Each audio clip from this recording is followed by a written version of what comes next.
বলা হয় যে প্রাচীন যুগে ধূসর পাহাড়ের কোলে এক সাদাসিধে বস্তি ছিল। সেখানে মুস্তফা নামে এক গরিব কৃষক বাস করত। তার ঘরটি ছিল একটি ছোট্ট কুঁড়ে ঘর, খুবই সাধারণ এবং আসবাবপত্রহীন। মুস্তফার কাছে গ্রামের সবচেয়ে ছোট জমিটি ছিল, একটি পাথুরে টুকরো, যেখানে খুব কষ্টে এতটুকু ফসল ফলত যে কেবল তার পেট ভরতে পারে, যদিও সে দিনরাত ঘাম ঝরাত। মুস্তফা একদম একা ছিল। তার স্ত্রী মারা গেছেন অনেক বছর হয়ে গেছে এবং তার কোনো সন্তান ছিল না। তার একাকিত্বের একমাত্র সঙ্গী ছিল সেই পাখিরা, যাদের সাথে সে তার শুকনো রুটির টুকরো ভাগ করে খেত। কিন্তু তার মন ছিল সন্তুষ্ট, কোনো নালিশ বা অভিযোগ থেকে মুক্ত। সেই বস্তির ওপরে সবচেয়ে উঁচু পাহাড়ের চূড়ায় একটি দুর্গ ছিল, কিলা আকি কেসিয়া। এটি একটি অভিশপ্ত জায়গা ছিল, কেউ তার কাছে যাওয়ার সাহস করত না। বলা হতো সেই দুর্গে এক রহস্যময় ও শক্তিশালী জাদুকর বাস করে, বারকাস। সেই ব্যক্তি শত শত বছর ধরে বেঁচে ছিল এবং তার নিষ্ঠুরতা ও লোভের জন্য কুখ্যাত ছিল। রূপকথায় বলা হতো যে পৃথিবীর সমস্ত ধনসম্পদ তারই ভাণ্ডারে জমা আছে এবং যে কোনো মানুষ বা পাখি তার দুর্গের কাছে পৌঁছালে সে তাকে পাথরের মূর্তিতে পরিণত করত। গ্রামবাসীরা তো সেই পাহাড়ের দিকে তাকানোকেও অশুভ মনে করত। তাদের কাছে ওই পাহাড় ছিল শয়তানি আর অন্ধকারের উৎস। একদিন বসন্তের সকালে, যখন সারা রাতের ঝড় মুস্তফার কোণে ঘরকে শিকড় সমেত উপড়ে ফেলার জন্য প্রস্তুত ছিল, মুস্তফা সকালে তার ক্ষেতের দিকে গেল এটা দেখতে যে কি বাকি আছে। কিন্তু তার সামনে ছিল ধ্বংসের দৃশ্য। যে সামান্য ফসল সে ফলিয়েছিল তা হাওয়ায় উড়ে গিয়েছিল। মুস্তফা ভগ্ন হৃদয়ে সেই ধ্বংসযজ্ঞ দেখছিল। হঠাৎ সে হালকা গোঙানির শব্দ শুনতে পেল, যেন কোনো আহত প্রাণী লোকানোর চেষ্টা করছে। সেই আওয়াজ আসছিল পাথরের মধ্য থেকে। ক্ষেতের কিনারায় সে ধীরে ধীরে কাছে গেল এবং যে দৃশ্য সে দেখল তা তাকে অবাক করে দিল। পাথরের মধ্যে একটি ছোট্ট ঈগলের বাচ্চা পড়েছিল। তার শরীর কাদায় মাখামাখি, ডানা ভাঙা এবং সে ঠান্ডা ও যন্ত্রণায় কাঁপছিল। মনে হচ্ছিল ঝড় তাকে তার উঁচু বাসা থেকে ফেলে দিয়েছে। মুস্তফা তাকে ভালো করে দেখল। সে জানত যে ঈগলরা পাহাড়ের পাখি হয়, বারকাসের পাখি। এক মুহূর্তের জন্য তার ভয় হলো যে এই আহত পাখিটিকে তোলা তার জন্য বিপদ না হয়ে দাঁড়ায়। কিন্তু তার দয়ালু মন তাকে তা করতে দিল না। সে নিজেকে বলল, আল্লাহ যদি তাকে আমার ক্ষেতের কিনারে পাঠিয়ে থাকেন, তাহলে আমি তাকে ফিরিয়ে দেওয়ার কে? এভাবে মুস্তফা সেই ছোট্ট ঈগলটিকে আলতো করে তুলে নিল, তাকে বুকে জড়িয়ে ধরে নিজের কুঁড়ে ঘরে নিয়ে এলো।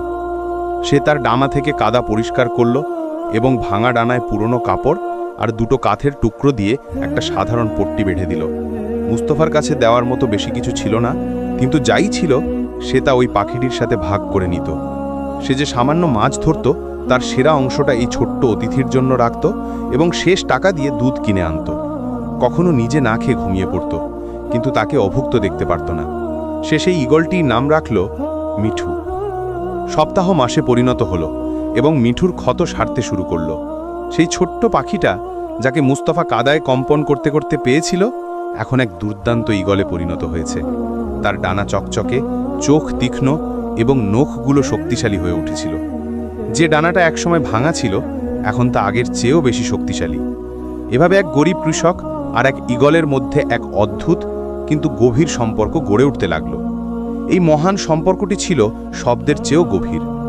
মিঠু কেবল একটি পাখি ছিল না, বরং সে সেই বন্ধুর এবং ছেলে হয়ে উঠল, যা মুস্তফার ভাগ্যে ছিল না। মিঠু খেতে মুস্তফার পেছনে পেছনে ঘুরত।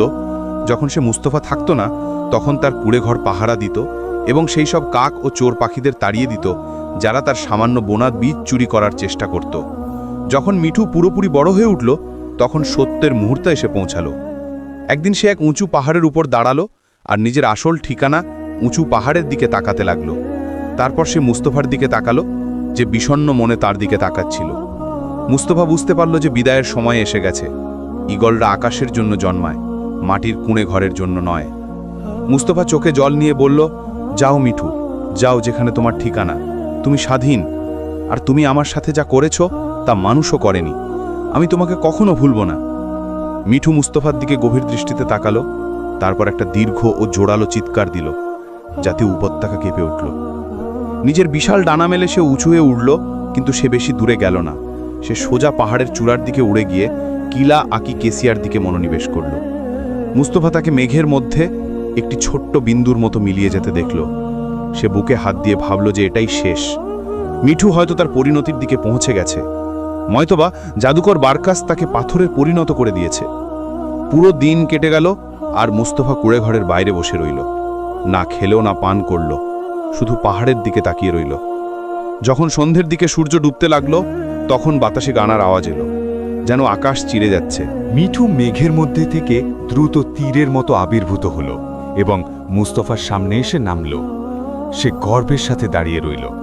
মুস্তফা খুশি হলো, কিন্তু সে একটা অদ্ভুত জিনিস লক্ষ্য করল। মিঠু তার ঠোঁটে চকচকে কিছু একটা ধরে দাঁড়িয়েছিল।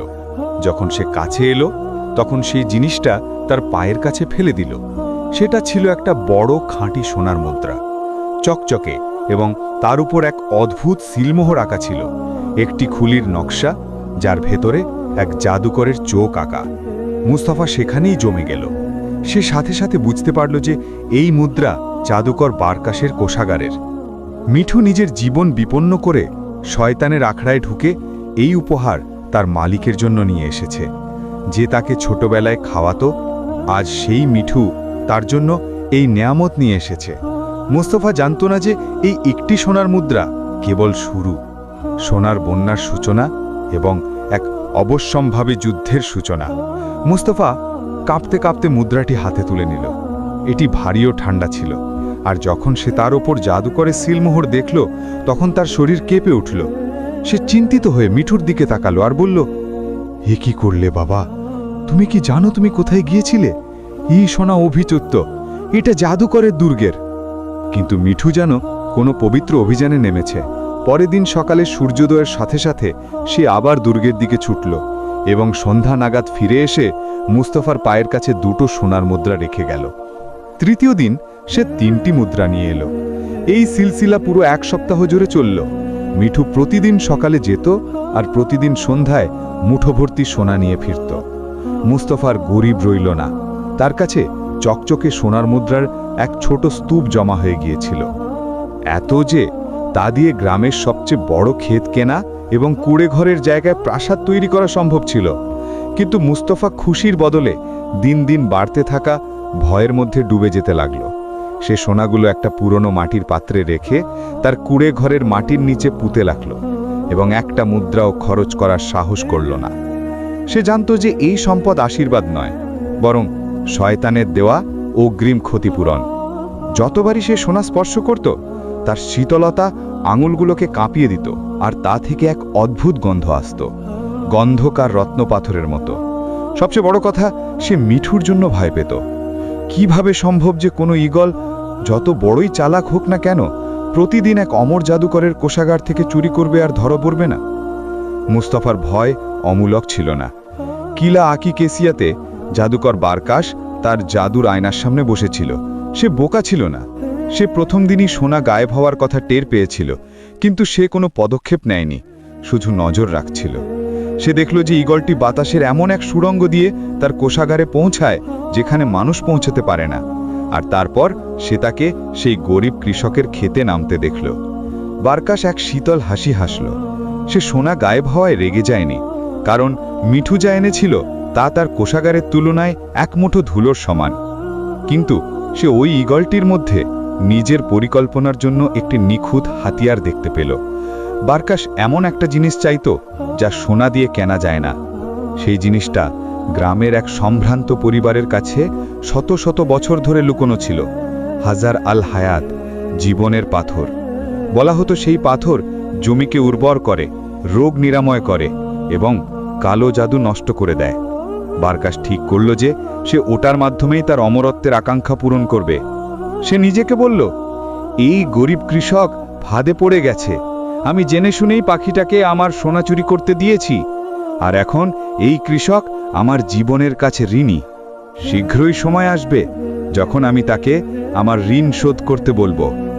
গ্রামে হঠাৎ মুস্তফার বিষয়টি সন্দেহের নজরে চলে এলো। হঠাৎ মুস্তফা খেতে কাজ করা ছেড়ে দিল। সে কুঁড়েঘরের বাইরে বসে চিন্তিত দৃষ্টিতে পাহাড়ের চূড়ার দিকে তাকিয়ে থাকত। প্রতিবেশীরা লক্ষ্য করতে লাগলো যে সেই অদ্ভুত ঈগল, যাকে সে পালছিল, প্রতিদিন জাদুকরের দুর্গের দিকে যায় এবং ফিরে আসে। কানাকানি শুরু হয়ে গেল। কিভাবে এক গরিব কৃষক কাজ ছেড়ে দিতে পারে, আর কেনই বা তার পাখি বারবার শয়তানের আস্তানায় ফিরে যায়? গ্রামের সর্দার, যিনি জ্ঞানী কিন্তু সতর্ক ছিলেন, মুস্তাফার কাছে এসে বললেন, হ্যাঁ মুস্তাফা, আমরা সব দেখছি। তোমার পাখি প্রতিদিন পাহাড়ের দিকে যায়। যদিও তুমি কোনো বিলাসবহুল জীবন প্রকাশ করনি, তবু আমরা অনুভব করছি যে তোমার ঘরে কোনো ভয়ঙ্কর রহস্য আছে। সতর্ক থেকো মুস্তাফা। যে সোনা জাদুকরের দুর্গ থেকে আসে তা শুধু ধ্বংসই নিয়ে আসে। মুস্তাফা লজ্জা আর ভয় অনুভব করল। সেই রাতে যখন মিঠু তার অভ্যাস মতো ফিরে এলো এবং তার সাথে এক ছোট থলি ভর্তি জহরাত ছিল, মুস্তাফা তাকে নিজের বাহুডোরে জড়িয়ে ধরে বলল, দয়া করে মিঠু, আর ওখানে যেও না। আমি এই সোনা চাই না। আমি তোমাকে নিরাপদে চাই। লোকে আমায় সন্দেহ করছে।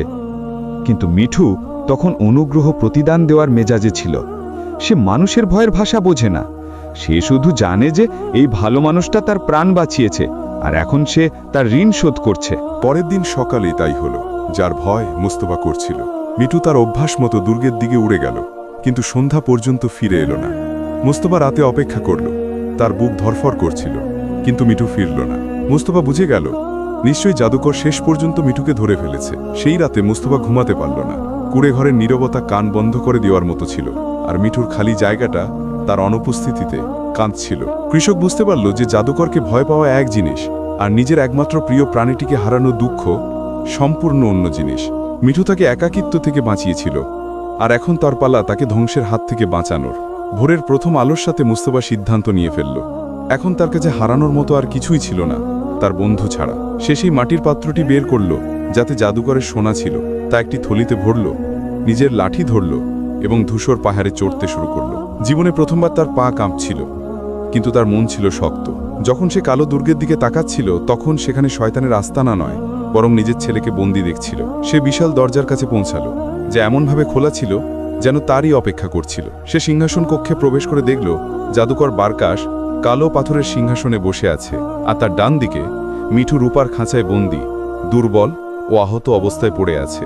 বারকাশ শীতল হেসে বলল, অবশেষে ইঁদুর নিজেই বিড়ালের কাছে এলো। আমি তোমার জন্য অনেকক্ষণ অপেক্ষা করেছি, হে মুস্তাফা। মুস্তাফার সোনার থলিটি মাটিতে রাখল আর কাঁপতে কাঁপতে বলল, আমি তোমার সোনা ফিরিয়ে দিতে এসেছি। দয়া করে আমার পাখিটাকে ছেড়ে দাও। আমরা চুরির ইচ্ছা করিনি। এই পাখি মালিকানার অর্থ বোঝে না। সে শুধু অনুগ্রহের প্রতিদান দেওয়ার চেষ্টা করছিল। জাদুঘর ব্যঙ্গাত্মক সুরে বলল, তুমি কি ভাবছ আমি এই সামান্য সোনা নিয়ে চিন্তিত? আমি জেনে শুনেই ওকে চুরি করতে দিয়েছি, যাতে তোমাকে এখানে ডাকতে পারি। তুমি আমার জালে ফেসে গেছো, হে বোকা কৃষক। তোমার পাখি আমার কাছে আছে, আর এখন তুমি আমার প্রতি বিশ্বস্ত থাকতে বাধ্য। বারকার সিংহাসন থেকে উঠে মুস্তাফার কাছে এলো আর বলল, আমার কাছে তোমার পাখির বদলে একটা সাধারণ কাজ আছে। তোমার গ্রামের সর্দারের বাড়িতে একটা ছোট্ট পাথর আছে। সেই পাথরটা আমাকে এনে দাও, আর আমি তোমাকে তোমার পাখি এবং এই সোনা তোমার জীবনের 100 গুণ বাড়িয়ে ফিরিয়ে দেব। মুস্তাফার চেহারা ফ্যাকাশে হয়ে গেল। সে জানত যে ওই পাথরটি গ্রামের সুরক্ষার আমানত এবং জমিকে উর্বর করে। সেটা জাদুকরের হাতে তুলে দেওয়ার অর্থ হলো গ্রামকে পুরোপুরি ধ্বংস করে দেওয়া। মুস্তাফা বলল, কিন্তু এতে তো আমরা সবাই ধ্বংস হয়ে যাব। বারকার শীতল কণ্ঠে জবাব দিল, তাতে আমার কি? তোমাদের ধ্বংসের এটাই মূল্য। হয় ওই ছোট পাথরটা নিয়ে এসো, না হয় তোমার পাখির আত্মা। মুস্তাফা এমন এক জালে ফেসে গেল যা সে কল্পনাও করতে পারেনি। সে মিঠুর দিকে তাকালো, যে হতাশ চোখে তার দিকে তাকিয়েছিল। সে মাথায় নিচু করে বলল, আমি এটা করব, শুধু আমাকে কাল পর্যন্ত সময় দাও। মুস্তাফা ভগ্ন হৃদয়ে গ্রামে ফিরে এলো। সে সোজা গ্রামের সর্দারের বাড়িতে গেল এবং সব কিছু স্বীকার করে বলে দিল, ঈগল, সোনা এবং জাদুকরের দাবির কথা। সে আশা করেছিল যে সর্দার তাকে বকাবকি করবেন বা বন্দি করাবেন, কিন্তু প্রবীণ সর্দার প্রজ্ঞার সাথে তার দিকে তাকালেন আর বললেন, তুমি ভুল করেছ যখন সোনা গ্রহণ করেছিলে, কিন্তু তোমার মন তাতে কলুষিত হয়নি, আর এটাই আসল কথা। সর্দার বোঝালেন যে জাদুকর ওই পাথরটি চায় কারণ সে জানে যে এই পাথর কেবল পবিত্র হৃদয়ের মানুষের হাতেই কাজ করে। সেটাকে নিজের শয়তানি শক্তি দিয়ে নোংরা করতে চায়। সর্দার বললেন, আমরা তাকে পাথরটা দিয়ে দেব। মুস্তাফা অবাক হল, কিন্তু সর্দার বললেন যে জীবনের পাথর তার শক্তি নেয় পবিত্র উদ্দেশ্য থেকে। সে ভালো মানুষদের নিরাময় করে আর খারাপ মানুষদের পুড়িয়ে দেয়। বারখাসের মন তার দুর্গের মতোই কালো। যাও মুস্তাফা, এই পাথর তাকে দিয়ে এসো আর আল্লাহর ওপর ভরসা রাখো। সর্দার তাকে সেই সাদা ছোট পাথরটি দিলেন, যা থেকে হালকা উষ্ণ আভা বের হচ্ছিল। মুস্তাফা দ্রুত হৃৎস্পন্দন নিয়ে দুর্গের দিকে ফিরে গেল আর সেই পাথর জাদুকরের হাতে তুলে দিল। বারকাস শ্বাসরুদ্ধকর উত্তেজনায় পাথরটি ছিনিয়ে নিল আর অট্টহাসিতে ফেটে পড়ল। সে পাথরটিকে তার অপবিত্র হাতের মুঠোয় ধরে তার শক্তি শোষণ করে নেওয়ার চেষ্টা করল, কিন্তু যখন তার অপবিত্র হাত সেই পবিত্র পাথরটিকে স্পর্শ করল, তখন উল্টোটা ঘটল। পাথরটি জাদুকরের জীবন শুষে নিতে শুরু করল। বারকাস এক ভয়ঙ্কর চিৎকার করে পাথরে পরিণত হতে শুরু করল, ঠিক সেই কালো পাথরের মতো যা দিয়ে সে তার দুর্গ বানিয়েছিল। সেই পাথর তার ভিতরের সমস্ত শয়তানিকে পুড়িয়ে দিচ্ছিল। যখন জাদুকরের মনোযোগ সরে গেল, তখন রূপার খাঁচাটি ফেটে খুঁড়ে মিচুস তীরের মতো বাইরে বেরিয়ে এলো। সে পালালো না, বরং সেই মুহূর্তে ভেঙে পড়তে থাকা জাদুকরের উপর ঝাঁপিয়ে পড়ল এবং তার ঠোঁট দিয়ে সেই জাদুর আয়নাটি ভেঙে ফেলল, যা দিয়ে সে দুনিয়ার উপর নজর রাখত।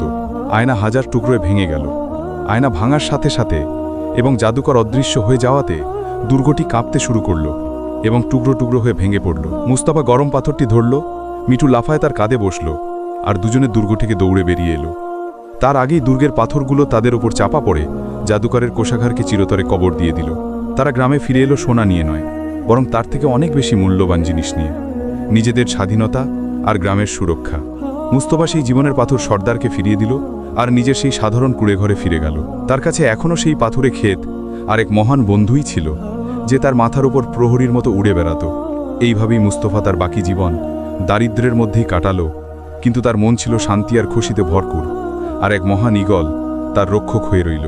সে শিখল যে সবচেয়ে বড় সম্পদ সেটা নয় যা তুমি অন্ধকার দুর্গ থেকে চুরি করো, বরং সেটাই যা তুমি নিজের ঘরে ভালোবাসার দয়া দিয়ে লালন পালন করে বড় করে তোলো, হোক না সেই ঘর মাটির কুঁড়ে ঘর। এখানেই আমাদের গল্পের শেষ, কিন্তু গল্পকারের গল্প শেষ হয় না। আমাদের জানান যে আপনি এই গল্প থেকে কি শিখলেন এবং কোন দেশ থেকে আমাদের শুনছেন। যদি আপনার এই গল্পটি ভালো লেগে থাকে, তাহলে লাইক এবং সাবস্ক্রাইব করতে ভুলবেন না, যাতে আপনি আমাদের প্রতিটি নতুন গল্পের সাথে থাকতে পারেন।